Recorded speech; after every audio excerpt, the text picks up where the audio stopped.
예수소망교회 11월 7일 주일 예배 말씀입니다. 열왕기상 17장 8절에서 16절까지의 말씀으로 누가 진짜 하나님인가 라는 제목으로 말씀드리겠습니다. 여호와의 말씀이 엘리야에게 임하여 이르시되 너는 일어나 시돈에 속한 사르밧으로 가서 거기 머물라. 내가 그곳 과부에게 명령하여 내게 음식을 주게 하였느니라. 그가 일어나 사르밧으로 가서 성문에 이를 때에 한 과부가 그곳에서 나뭇가지를 줍는지라. 이에 불러 이르되 청하건대 그릇에 물을 조금 가져다가 내가 마시게 하라. 그가 가지러 갈 때에 엘리야가 그를 불러 이르되 청하건대 내 손에 떡 한 조각을 내게로 가져오라. 그가 이르되 당신의 하나님 여호와께서 살아계심을 두고 맹세하노니 나는 떡이 없고 다만 통에 가루 한 웅큼과 병에 기름 조금뿐이라. 내가 나뭇가지 둘을 주어다가 나와 내 아들을 위하여 음식을 만들어 먹고 그 후에는 죽으리라.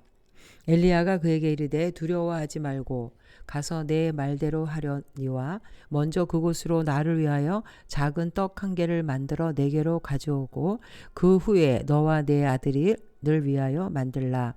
이스라엘의 하나님 여호와의 말씀이 나 여호와가 비를 지면에 내리는 날까지 그 통에 가루가 떨어지지 아니하고 그 병에 기름이 없어지지 아니하리라 하셨느니라.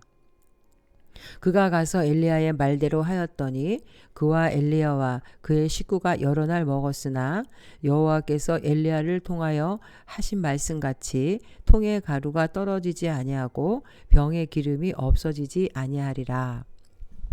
북이스라엘의 아합 왕은 그 시돈 나라, 시돈이라는 나라는 오늘날 레바논을 얘기합니다. 시돈 나라 왕 엣바알의 딸 이세벨을 아내로 삼고 바알을 섬겨서 예배하고 아세라상을 만들어서 우상을 숭배했습니다. 그래서 온 백성을 우상 숭배에 빠지게 한 장본인인 것이죠. 하나님은 엘리야를 보내서 그에게 3년 반 동안 이스라엘에 가뭄이 있을 거라고 경고한 뒤 이제 엘리야는 아합 왕을 피해서 하나님의 명령으로 그릿 시냇가에 숨어 까마귀가 날라다 주는 떡과 고기를 먹고 시냇물을 마시며 지내게 됩니다. 그러나 그 시냇물마저 이제 말라버리자 오늘 본문의 말씀처럼 하나님은 엘리야에게 시돈 땅 사르밧으로 가라고 명령하시고 그곳에 이미 엘리야에게 먹을 것을 줄 한 과부를 정해 두셨다고 말씀하십니다. 그러나 그 과부는 아들과 함께 한 끼 먹을 양의 가루 한 움큼과 기름 몇 방울밖에 남아있지 않은 그런 과부였던 것이죠. 오늘 이 엘리야의 가뭄 선포는 어떠한 의미가 있냐면 그 아합이 그 당시에 바알을 섬겼고 종교를 장려했는데 결국 이 바알 종교 정책에 대한 정면 도전이었을 뿐 아니라 하늘의 비와 우레 또 농경에 대한 전반적인 것이 바알 신에 의해서 주관되고 관장된다고 믿었던 그 바알 숭배자들 아합을 포함해서 이런 사람들에게는 커다란 충격이 아닐 수 없었습니다. 결국 엘리야의 가뭄 선포는 바알 종교와 여호와 종교의 대결을 알리는 신호탄과 같은 것이었죠.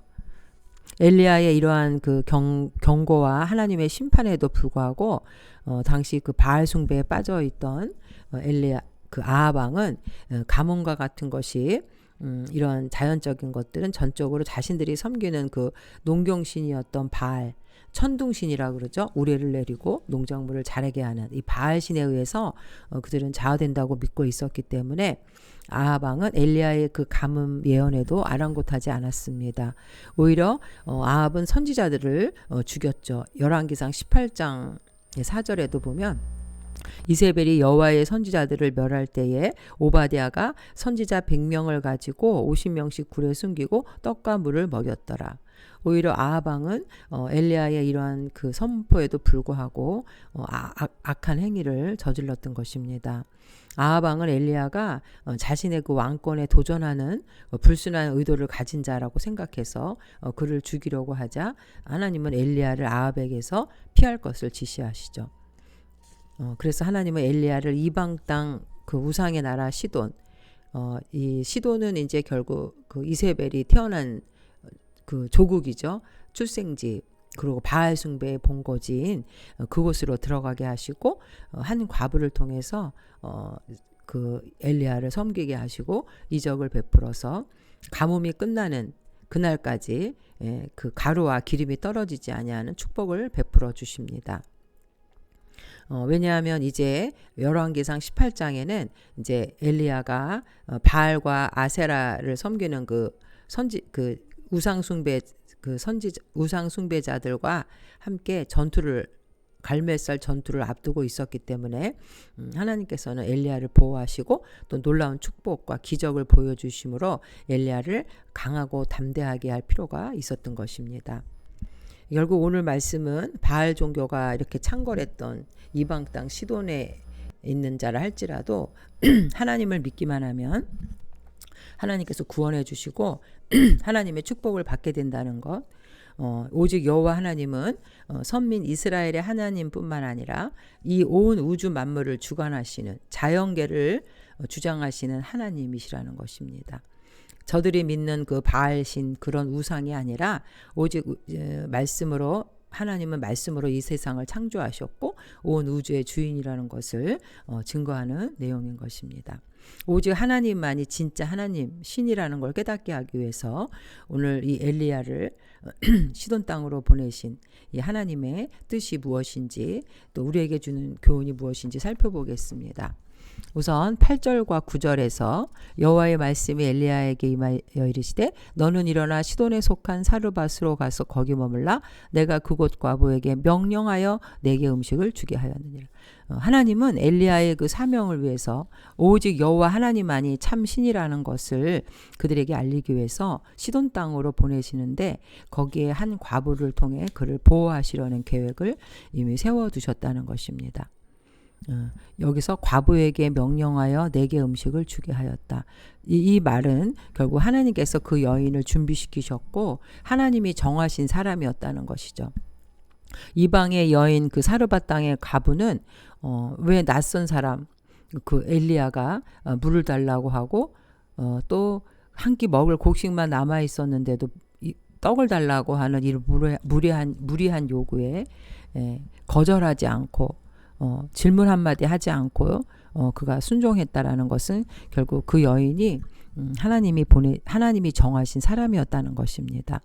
하나님께서 그 하나님의 국률하심을 목도하게 하시고 기적을 베풀어 주시기 위해서 그 마음을 하나님이 정해 주셨다는 것이죠. 결국 아합과 북이스라엘은 거짓신 바알과 아세라를 숭배할 때 시돈 땅에 있는 이 이방 여인 사르밧 과부는 이스라엘의 하나님이야말로 참 하나님이라는 것을 목도하고 구원을 얻게 되었다는 것입니다. 하나님은 시돈 땅 사르밧에 엘리야를 보내신 이유가 결국 우상을 섬기는 이방인들에게 참 하나님이 누구신가를 보게 하시고 깨닫게 하기 위하였던 것입니다. 결국 그 여리고성이 함락될 때 이방 여인 기생 라합을 통해서 하나님께서 그 여리고성을 무너뜨리는 그 기적을 보게 하시고 그 라합의 가정을 구원해 주신 것처럼 그 라합이라는 그 기생 여인을 통해서 정탐꾼을 숨겨두도록 하시고 하나님이 예비하셨다는 것입니다. 마치 바벨론의 느부갓네살 왕이 큰 금신상의 절하기를 거부하고 불타는 그 풀무불에 던져진 다니엘의 세 친구들을 하나님께서 지키시는 것을 보고 하나님을 찬양한 것과 마찬가지로 하나님은 이방에도 하나님의 이름이 높아지고 증거하기를 원하신다는 것이죠. 다니엘서 3장 28절과 29절에 보면 느부갓네살이 말하여 이르되 사드락과 메삭과 아벳느고의 하나님을 찬송할지로다. 그가 그의 천사를 보내사 자기를 의뢰하고 그들의 몸을 바쳐 왕의 명령을 거역하고 그 하나님 밖에는 다른 신을 섬기지 아니하며 그에게 절하지 아니하는 종들을 구원하셨도다. 그러므로 내가 이제 조서를 내리노니 각 백성과 각 나라와 각 언어를 말하는 자가 모두 사드락과 메삭과 아벳느고의 하나님께 경솔히 말하거든 그 몸을 쪼개고 그 집을 거름터로 삼을지니 이는 이같이 사람을 구원할 다른 신이 없음이니라 하더라. 이렇게 하나님은 이방 나라 우상의 땅에서도 하나님의 놀라운 증거를 통해서 살아계신 하나님 오직 하나님은 한 분밖에 없다는 것을 증거하고 계시는 것입니다. 하나님은 이처럼 엘리야의 그 사명, 참신은 오직 여호와 하나님 한 분밖에 없다라는 그거를 증거해야 되는 이 엘리야의 사명을 이루기 위해서 우상의 나라 시돈의 한 과부를 통해서 엘리야를 보호하시려는 계획을 이미 세우시는 하나님이십니다. 결국 하나님의 백성들을 하나님은 이처럼 보호하고 계신다는 것이죠. 애굽의 노예로 430년의 억압 속에서 그들이 부르짖을 때 그들의 고통 소리를 들으신 하나님은 이미 이스라엘 백성들을 구원하기 위해서 모세를 준비하고 계셨던 것입니다. 시편 121편 1절에도 내가 산을 향하여 눈을 들리라. 나의 도움이 어디서 올까? 나의 도움은 천지를 지으신 여호와에게서로다. 우리는 염려하지 말아야 됩니다. 우리는 그저 하나님의 자녀로서 하나님이 누구인지 하나님이 어떠한 분인지를 온전히 깨닫고 믿는다면 하나님께서 반드시 그 자녀를 보호해 주시고 구해 주신다는 것입니다. 빌립보서 4장 6절에도 아무것도 염려하지 말고 다만 모든 일에 기도와 간구로 너희 구할 것을 감사함으로 하나님께 아뢰라. 하나님께서는 창세기 3장 15절에도 죄악으로 인해 멸망당할 우리 인류를 위한 구원 계획을 2000년 전에 세우고 계셨습니다. 창세기 3장 15절에 내가 너로 여자와 원수가 되게 하고 내 후손도 여자의 후손과 원수가 되게 하리니 여자의 후손은 내 머리를 상하게 할 것이요 너는 그의 발꿈치를 상하게 할 것이니라 하시고, 인간의 죄악으로 인해 영원한 지옥의 형벌을 받아야 되는 인간을 위해 예수 그리스도를 이 땅에 보내주실 계획을 이미 하나님은 세우고 계셨다는 것입니다. 두 번째로 하나님이 사용하시는 자는 약한 자라는 것이죠. 약한 자를 들어서 하나님의 놀라운 전능하심을 증거해 보이시는 분이 바로 하나님이시라는 겁니다. 10절에서 12절까지에 보면 그가 일어나 사르밧으로 가서 성문에 이를 때에 한 과부가 그곳에서 나뭇가지를 줍는지라. 이에 불러 이르되 청하건대 그릇에 물을 조금 가져다가 내가 마시게 하라. 그가 가지러 갈 때에 엘리야가 그를 불러 이르되 청하건대 내 손에 떡 한 조각을 내게로 가져오라. 그가 이르되 당신의 하나님 여호와께서 살아계심을 두고 맹세하노니 나는 떡이 없고 다만 통에 가루 한 움큼과 병에 기름 조금뿐이라. 내가 나뭇가지 둘을 주어다가 나와 내 아들을 위하여 음식을 만들어 먹고 그 후에는 죽으리라. 사실 이 엘리야가 자신에게 물을 달라 하며 또 떡을 달라고 했던 그 과부는 그의 형편은 말할 수 없이 그 어려운 형편이었습니다. 엘리야의 은신처는 이방 나라, 그것도 무기력한 가난한 과부에게로 가는 것이 바로 그의 은신처였던 것입니다. 그렇다면 택함 받은 이스라엘이 얼마나 그 당시에 우상 숭배로 인해서 죄악에 빠져 있었는지를 단적으로 보여주는 현상이죠. 그리스도인 역시 세상에서는 환난을 당하지만 우리는 이 환난을 이겨내야 합니다. 하나님께서는 이렇게 아이러니하게도 택함받은 이스라엘 백성들에게 보호받는 것이 아니라 이방 나라 우상 숭배하는 땅에서도 하나님은 보호하실 수 있다라는 것을 나타내고 있는 것이죠.